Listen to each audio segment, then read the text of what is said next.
Macam mana ya, aku cuba mengeluarkan ayat yang tidak menyakitkan hati mana-mana pihak lah ni. Sebab aku takut kadang kita nak sampaikan lain, Tapi masih skrip kan aku? pasal skrip lagi lah.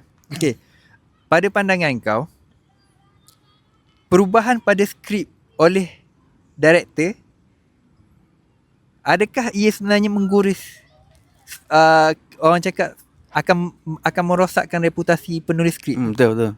Sebenarnya mengganggu, mengguris lah hati penulis skrip. Aku tulis cantik ni, kau nak ubah suka-suka. Ada gaduh kat set sebenarnya ada. Tapi andai kata perubahan tu ke arah, contohlah ke arah kebaikan, kau rasa benda tu boleh diterima?